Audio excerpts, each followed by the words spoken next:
Before we begin, take a moment to like the video and subscribe to the channel. And if you're watching this late at night, let me know where you're from and what time it is where you are. That way, YouTube knows you want more stories just like this, delivered straight into the dark. Now, let's begin. When Matthew rented his new apartment in downtown Chicago, the building itself felt like a dream. Vintage 1920s architecture, ornate crown moldings, and an old brass elevator with a manual gate and a slow, rumbling ride. It was the kind of place that felt timeless, and maybe that should have been his first clue. He moved in during winter. On the third night, around 2 a.m., he stepped into the elevator on the 7th floor to go downstairs for a snack. The building was quiet, as usual. He pressed the button for the lobby. The elevator groaned, then began its descent. But something felt off. It didn't stop at the lobby. The floor numbers on the dial above spun backward, past B, the basement, and then kept going. No floor labels, just blank brass. Matthew slammed the emergency button. Nothing happened. The air grew colder. The light flickered. Then the elevator stopped. The doors creaked open, but not to the lobby. Instead, he saw a dimly lit corridor, tiled in black and white like an abandoned hospital. The walls were stained yellow. Flickering overhead lights buzzed. No signs. No sound. His phone had no signal. The clock was frozen at 2:13 a.m. Reluctantly, he stepped out. The hallway stretched into darkness. The deeper he walked, the more unnatural it felt. Time didn't move. His own breath echoed back at him louder than it should. The shadows pulsed. Then came the voices. Faint at first, like whispers in another room. Then clearer. "Help me!" I never left. A door creaked open ahead. Inside was a room that looked like a child's bedroom, perfectly arranged but coated in dust. A rocking horse moved slowly on its own. On the wall hung a picture of a boy who looked exactly like Matthew as a child. Same haircut, same clothes he wore in old photos. He stumbled backward in shock and ran. He sprinted down the hallway and reached the elevator. The doors had stayed open. He dove in, slammed the button for the 7th floor. Nothing. He banged the walls, screamed. Then the elevator lurched. The lights went out. And when they came back on, it was daytime. The doors opened to the 7th floor again. Matthew stumbled out, confused. His phone buzzed violently. 37 missed calls. His voicemail was full. He ran to his unit and unlocked the door. Inside, everything was covered in sheets. Dust clung to the windows. There were eviction notices piled at the door, mail with dates from 6 months ago. He ran downstairs to the front desk, but a new doorman was working. "Mr. Trent," the man said cautiously, "you were reported missing in December." It was June. Matthew had been gone for over 6 months. Security footage showed him entering the elevator and never coming out. The police had investigated. His parents had flown in, but nothing turned up. And now he was back. The footage from that night was the only thing left behind, except for a single extra frame. A glitch, really. At timestamp 02:1342, the camera flickered, and for 1 second, a shadowy figure appeared in the corner of the elevator behind Matthew. It had no face, just a smooth, reflective surface where one should be. Ever since, Matthew refused to use elevators, and every time he passed a mirror, he swore he saw someone else walking behind him, just for a second, before it disappeared. Dr. Elena Morris worked the night shift at St. Alden's Memorial Hospital, a massive aging facility known for its maze-like layout and endless renovations. But the elevators were the worst part. They were slow, they shook, and they often stopped at the wrong floors, especially elevator 3. Sub-level 6 technically didn't exist. The hospital had 5 basements on record, used for storage, maintenance, and old medical archives. But every now and then, elevator 3 would pause, briefly, between sub-level 5 and the ground floor. No button labeled 6 existed, but once in a while, the light would flash 6 before resetting. Most staff chalked it up to a glitch. Elena had heard rumors, of course. Nurses whispered about seeing a little girl in the elevator mirror, even when they were alone. A technician once refused to ride elevator 3 at all after it took him somewhere it shouldn't have. But Elena was a skeptic until the night she stayed late to finish a patient report. It was close to midnight when she stepped into elevator 3. She was alone, or so she thought. As the doors began to close, a hand slipped in, pale, small, childlike. A little girl in a hospital gown stepped in silently, her dark hair covering most of her face. Startled, Elena asked, "Sweetheart, are you lost?" The girl said nothing, just stood there barefoot and still, staring at the elevator buttons. Elena reached to press the emergency button to call security, but before she could, the elevator jolted, hard, and began descending. It passed B5, then flickered to 6. The light glowed an unnatural blue. The elevator stopped. The doors opened to a dim hallway she'd never seen before, tiled but wet. The floor was slick with something dark and thick. The overhead lights hummed. Far off, a single surgical lamp cast a beam of white across an empty gurney. The girl stepped out. "Wait!" Elena called, stepping after her. The hallway stretched further than it should have. The walls were lined with metal cabinets, some rusted shut. Medical charts littered the floor, some torn, others covered in blotches of red. The air smelled of antiseptic and something rotting underneath. Elena turned a corner and saw a room with padded walls. Inside it was a rusted child's wheelchair facing the wall. The little girl stood next to it. "I lived here," she said without turning around.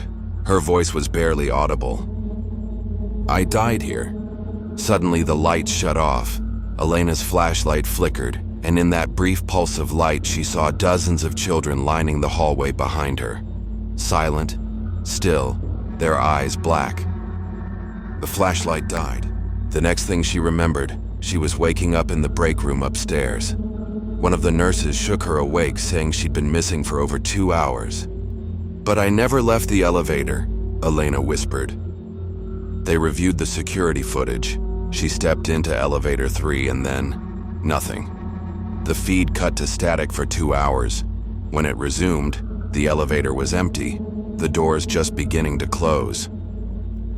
Elena transferred to a different hospital the following month. But she never stopped seeing glimpses of the girl, in mirrors and reflective surfaces even in her dreams. And no one at St. Alden's uses elevator 3 anymore. It was shut down completely after a janitor found a child's hospital bracelet wedged in the inner shaft. It bore no name, just the word, Patient 6.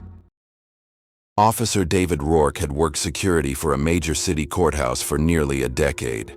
It was a tedious but steady job, mostly escorting jurors, checking surveillance feeds, and making sure no one loitered where they shouldn't. But in all his years of routine, nothing ever unsettled him quite like the courthouse elevator. There were 3 main elevators in the building, one for the public, one for staff, and one designated specifically for the transport of detainees and evidence between courtrooms and the basement holding cells. Elevator 7, a large gray steel box with no windows and an echoing interior. It was rarely used without a police escort. And on a late Thursday afternoon, David was asked to accompany a delivery of archived case files to the records room in the sub-basement, accessible only by elevator 7. He hit the button. The elevator opened with a screech. The air inside was strangely cold. He rolled the dolly of boxes in and hit B3. As the doors shut, his radio crackled. Nothing clear, just static. That's when he noticed it, the sound. It was faint but unmistakable, the sound of a child crying. David froze. The elevator was empty except for him and the case boxes. "Dispatch, this is Rourke," he said, speaking into his radio. "Is there anyone in the building with a child?" The response came back garbled. "Negative. No minors in custody or scheduled hearings today." The crying continued, louder now, almost behind him. He turned around, still nothing there. Then the elevator stopped. The panel didn't say B3, it said 1. That floor didn't exist. The doors opened to a dim, concrete corridor, not part of the courthouse blueprint. There were no lights, just the faint hum of power and flickering red emergency bulbs on the wall. The air smelled of mildew and dust. He reached for his flashlight, stepped forward, and heard it again.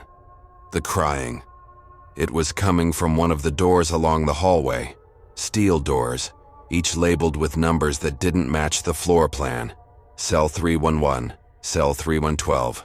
They looked more like prison blocks. He approached a door. The crying was louder. "Hello?" he called out. "This is building security. Are you all right?" No answer, just sobbing. He reached out and touched the handle. It was ice cold. Then the lights went out.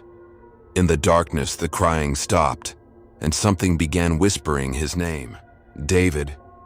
It wasn't a child's voice. It was deep, wet, like gurgling through water. He stumbled backward toward the elevator, heart pounding. The doors were still open. He leapt inside, slamming the close button over and over. As the doors began to shut, he saw something step into the light of the hallway.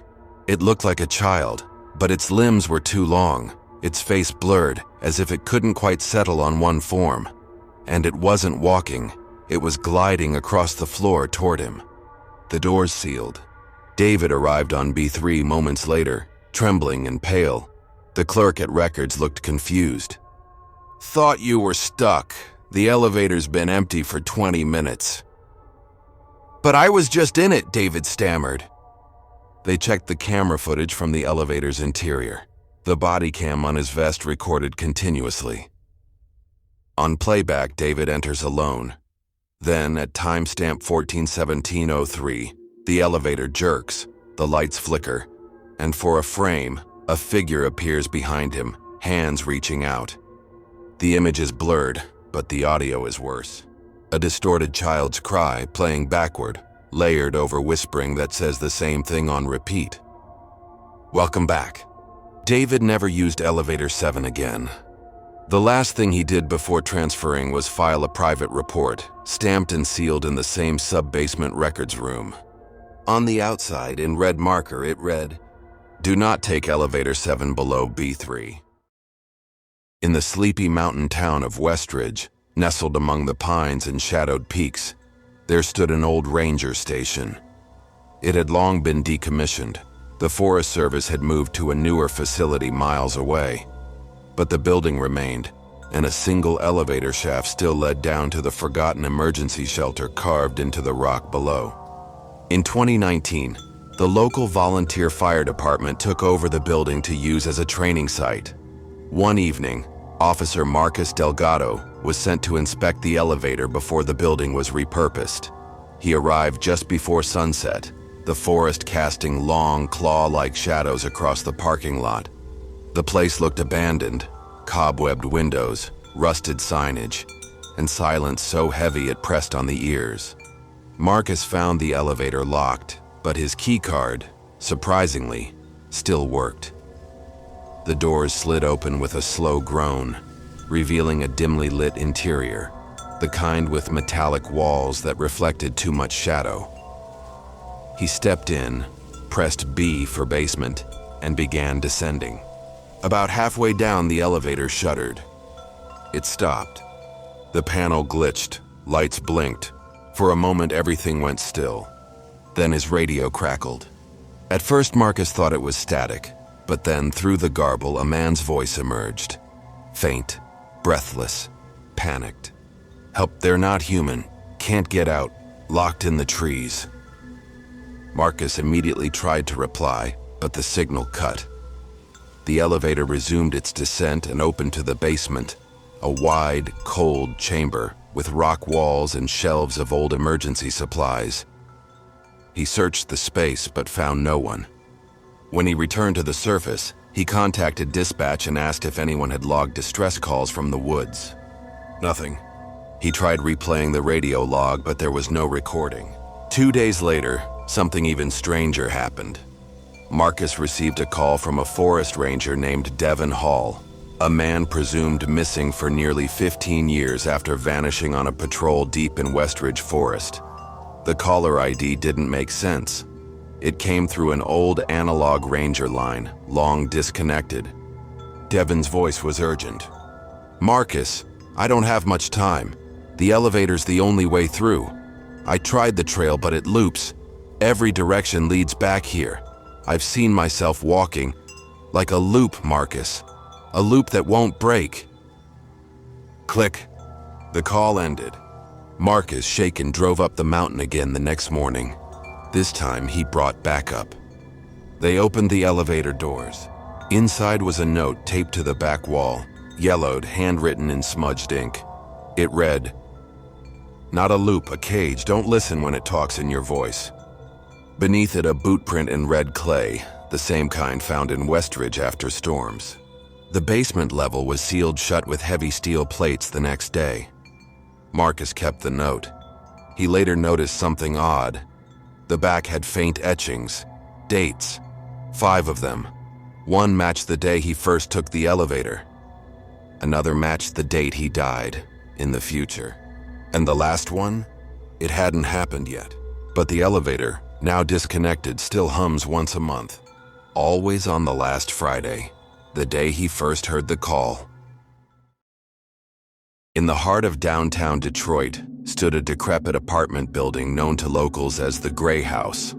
It was a structure long past its prime, chipped brickwork, boarded windows, and a haunting reputation that most brushed off as urban myth. But to the tenants who remained, mostly low-income families with no other housing options, the legends weren't just stories. They were warnings. Janice, a college student barely scraping by on her internship stipend, moved into Gray House only because it was cheap. Dirt cheap. She knew the elevator didn't always work, that the water ran brown, and that her neighbors rarely made eye contact in the hallway. She didn't know about the sketch. It began 3 weeks after she moved in. Janice stepped into the elevator on the 5th floor to head to work. As the doors closed, she noticed something she hadn't seen before. A crude drawing etched into the metal panel beside the buttons.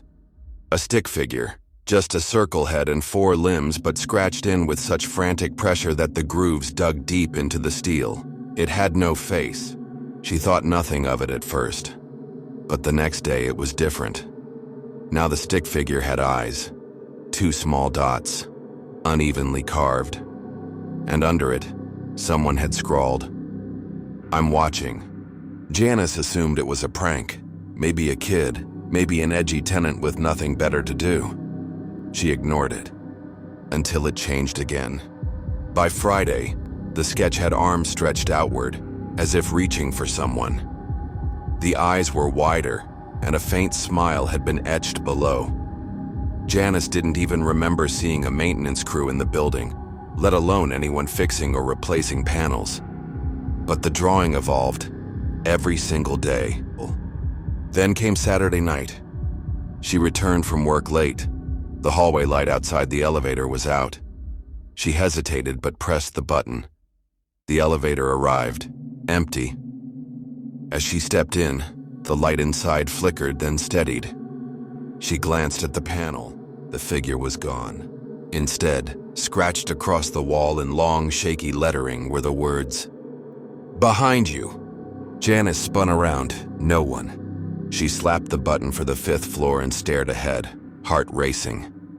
The elevator began to move, slower than usual. Each floor creaked past like an eternity. As she reached the 5th floor, the lights flickered violently. The doors didn't open. Instead, the panel reset, going down again. She pressed the emergency stop. Nothing.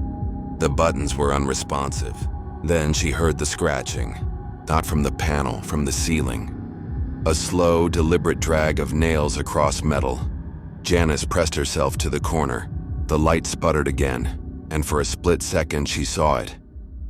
Not a person. Something thin, impossibly tall, crouched above her, clinging to the ceiling hatch with stick-like limbs. Its face was blank except for two black pits for eyes, exactly like the drawing. The elevator jerked, lights went out, and it dropped, only for a moment. When the lights returned, Janice was alone, on the basement level. The panel flickered, then died. The doors creaked open to a pitch-black hallway lined with wet concrete and whispers echoing from unseen directions. Janice staggered out and found the stairs. She ran up all 5 flights. When she reached her floor and looked back down the stairwell, the elevator doors were open again. And just barely visible inside was the sketch, drawn larger now, with a face that looked like hers. If you made it this far, thank you for spending your night with us. If these stories gave you chills, there's plenty more waiting. Don't forget to subscribe to NightFear Stories for new terrifying tales every single night. Sleep well, if you can.